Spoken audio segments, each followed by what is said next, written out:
Good morning. So it is day 30 and it's about 7:20 in the morning and we're getting out of Hogback shelter. This is a nice shelter. It's got a good good platform. It's all very stable. No gaps in it. Nice fire pit, but you know, how cool is that?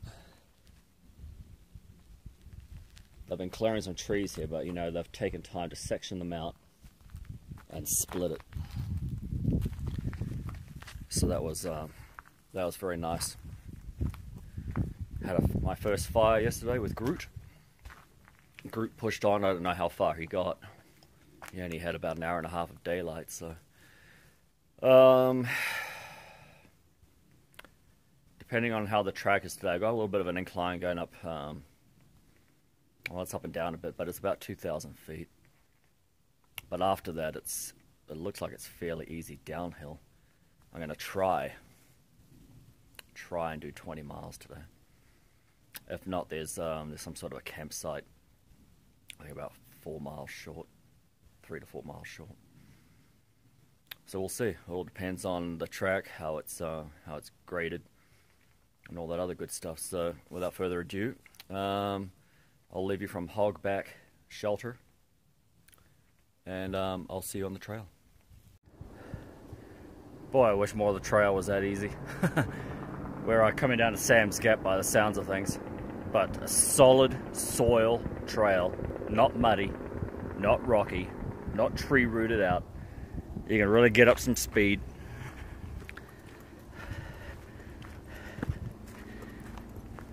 And a stealth campsite.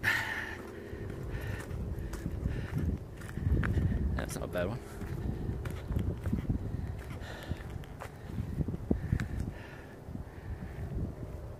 Nicely maintained piece of trail. Now, granted, this is usually the case when you're close to a convenient road. Same goes for the shelters. You know, they're always in better condition when it's convenient for volunteers and that to get up there.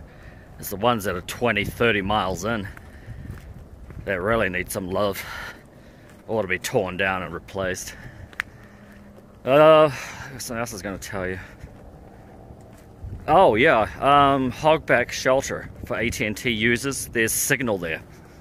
I had a solid 1 bar. It took about a minute to get it, but yeah, right there at the picnic table out the front, I was able to call my wife and we chatted for a bit. And so yeah, that's some good news. So AT&T reception at Hogback shelter. All right, let's get this thing going. So we came out across the road there, and you just follow the road down through the underpass. It's blazed well. You don't have to second guess yourself.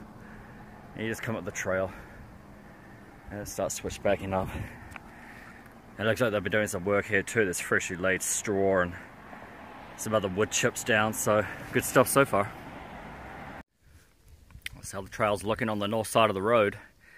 Just a great piece of trail. Man, if it stays like this, I shouldn't have too much worry getting 20 done today. Knock on wood. But man, this type of trail, and I'm walking slower because I'm filming, but man, you can really get some speed up.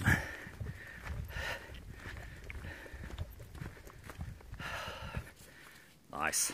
Let's hope it continues. So I think we're about a little over 25 or 30 minutes onto the north side of the main road there, and that's where we've come. And there's a nice campsite here, and it has water. Oh, and it's right there. That's awfully convenient.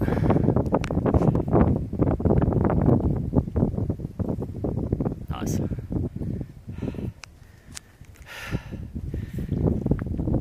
But we've got a hill to climb. So we're, what are we? About 40-45 minutes into the walk from the other side of the road. coming off fairly steep ridge line, but there's plenty of area up here to camp, and they have firing, and it just continues. But you have to do some clearing out of stuff like this so it doesn't poke through your tent. But there's plenty of room up here. Man, you can fit about 30 tents.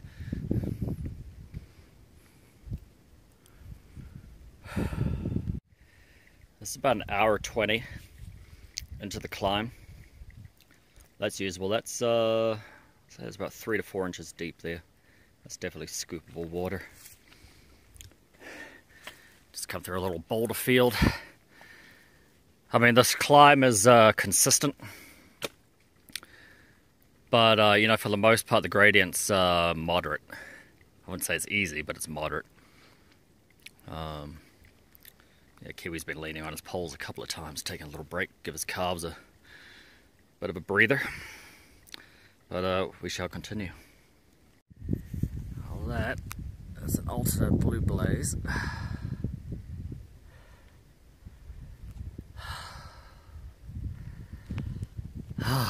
But we're gonna go this way. Yeah, well, there's a bit of a climb. There's a bit of a climb getting up here.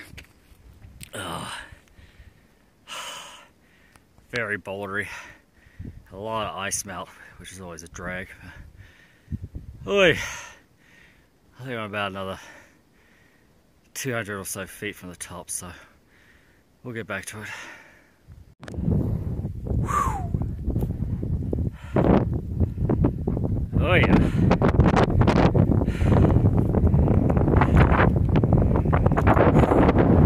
Temperature's dropped 10 degrees since I came onto this bald.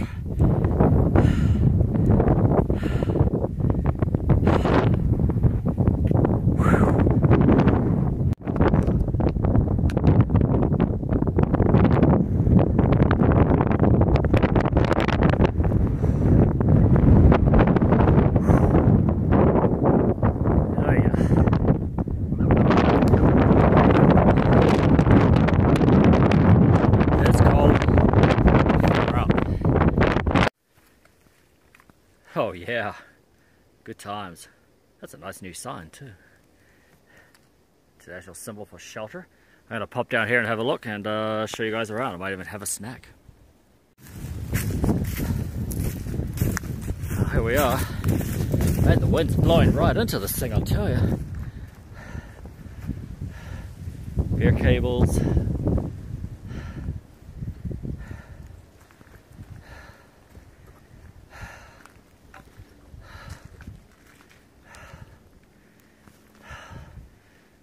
Interesting.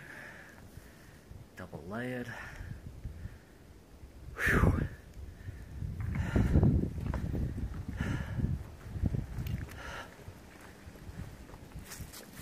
Like these areas around here, there's a dedicated trail there, might be another tent site.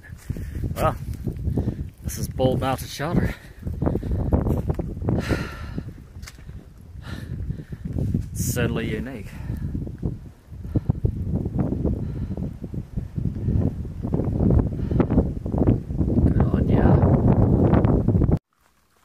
Here's the water at Bald Mountain.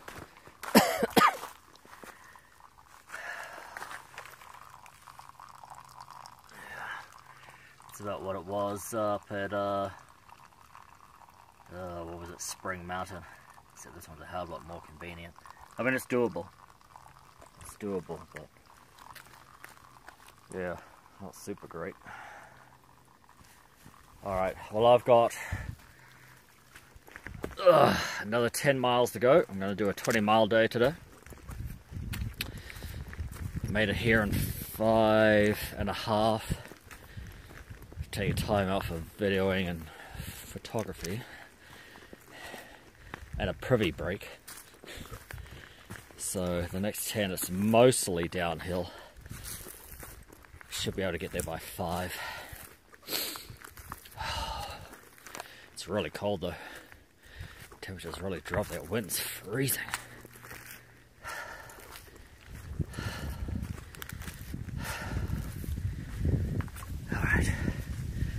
head back out onto the trail, catch it up with you in a little bit. This is barely 10 minutes north of Bald Mountain Shelter. There's water, it's blazed down there. Campsite. Looks like you can go over onto that sort of grassy area as well, would be fine. You'd fit 2 to 4 tents depending on the size, just here.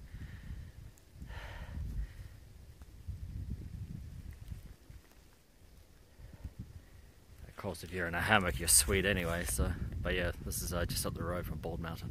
We're about an hour north of Bald Mountain Shelter. There's a stealth camp here, a little fire ring, and quite a decent amount of space there actually for some tents. The walk down, once you do the initial ascent, you start your descent. Yeah, it's not as quick going as you would hope. It's like mud on top of frozen soil, which is like, you know, walking on oiled glass. As you can see. And tons of tree roots. Tons of tree roots. All out to get you. But yeah, the wind, we're on I guess more of a leeward side of the mountain. Man, that wind up there was, whew, I couldn't even feel my hands. Once I left Bald Mountain, you're very exposed there. Well, I mean, at this time of year you are. But yeah, I couldn't feel my hands for like the next 40 minutes. Yeah, good times. Good times. Alright, get back to you soon. So we're about an hour and a half, I think, past Bald Mountain. Another stealth spot, and they've blue blazed. Obviously to a water source there. We're going up, but yeah, that's not a bad spot. We're in for about 4 or 5 tents, I think. And it's good that there's a water source there. Alright, see you soon. So this is High Rocks. It's pretty neat. It's just jutting out of the top of this ridge here.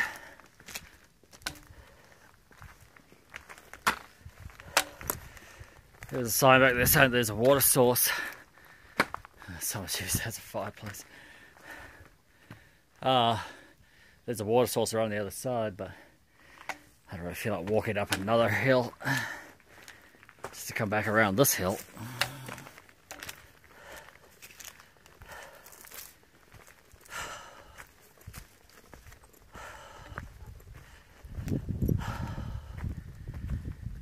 We're continuing down that way. That's pretty neat.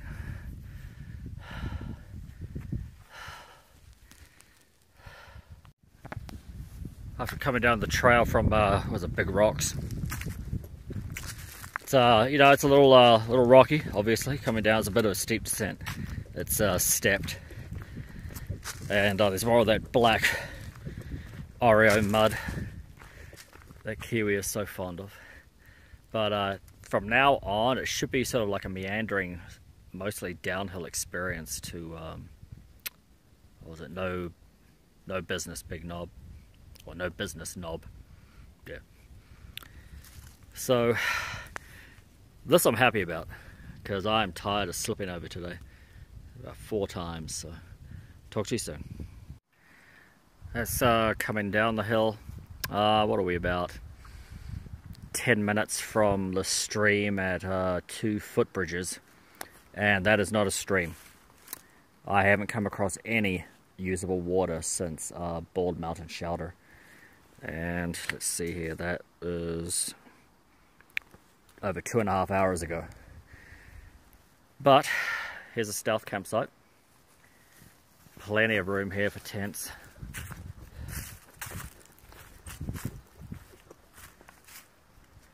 Yeah, it's a nice spot.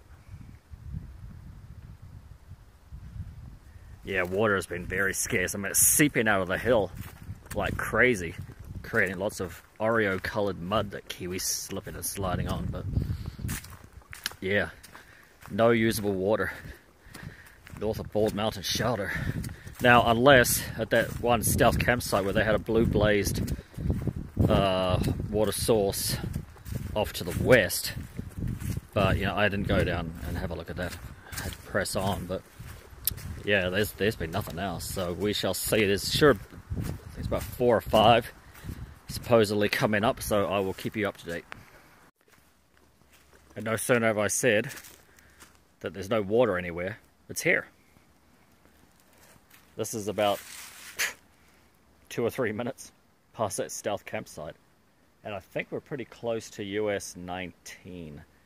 What are we at now? Spivvy Gap. So yeah, this is awesome.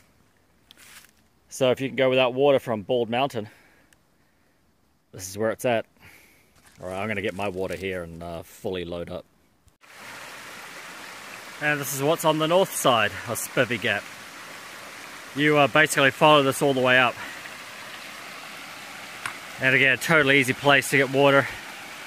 If on the south side there was, you know, a whole bunch of people clogging up the area, you just come up the hill. Oh man. That's about 1.5 feet deep. I'll be sitting there, putting my feet right in that in the summertime.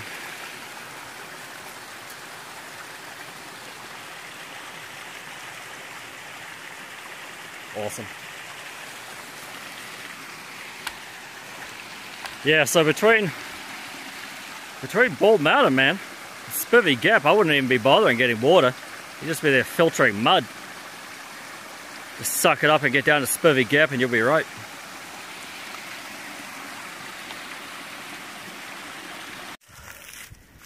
Well, this is kind of what the trail looks like once you're done with the steeper part that's paralleling the waterfall, or the cascade, I guess. It is switchbacked. Some of the gradients are easier than others, but it is pleasant up here with the smell of pine trees. Alright, get back to you in a second. And just as you come up here, this is just 20 meters past where I just spoke, there is a stealth campsite. There's plenty of room in there for tents. Nice soft leaf matter on the ground. That's a nice spot. Very nice. We're heading this way. So we're heading here, and there's another stealth site. I think this is, let's see, about half an hour, give or take, from the one I showed you up higher. That's a nice area. There's more land here to put tents on as well. Yeah, it's a nice spot. A bit of seclusion from the wind with the rhododendrons. Yeah, very groovy. I like it. This might be the reliable water source that the book mentions. I think it's 0.3 of a mile before the shelter. Yeah, that's good. That right there is about 8 to 9 inches deep. So yeah, I'd say this water source isn't really going anywhere. So yeah, this is a good one. Because I'm pretty sure at No Business Knob that the water there is unreliable. So we shall see. Oh, here we are at No Business. Knob Shelter. So it looks like it's made out of cinder blocks. That's interesting. Yeah, the water I showed you was actually, I jumped the gun a little. It was the one earlier, and the one that is 0.3 from here wasn't much more than a trickle. So if you really need water, get it the one I showed you. Don't worry about the one that's 0.3 from the shelter.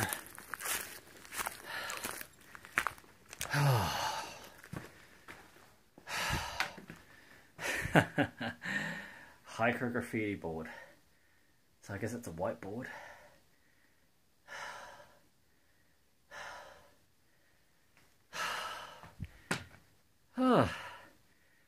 This'll do. The no business shelter. Alright, I gotta get my dinner on. Oh, that was a long day. That was Kiwi's first 20-mile day. And I'm feeling it. When I slid to my right knee, coming off the, what was it, that big rock, sort of pinnacle, I tweaked out my left knee. And that really slowed me down today. And I'm going to take some ibuprofen tonight, and if it's not great tomorrow, I'll have to prioritize accommodation with a tub, some sort of bathtub, so I can soak in it. But yeah, the shelter's pretty cool. It's cinder block, so much harder for the mice to climb and everything else. So I haven't read the book yet. We shall see. Just waiting for my mashed potatoes to cool down a little bit. And this phone's running on fumes, so I don't know how much filming tomorrow I'm going to get done, if any. I think I'm at about 3% at the moment, so it loses a couple of percent overnight. So, where is it? End of day 30. End of day 30. Here at No Business Knob. Well, I guess we're in Tennessee. Yeah. All right. Bye for now. See you tomorrow.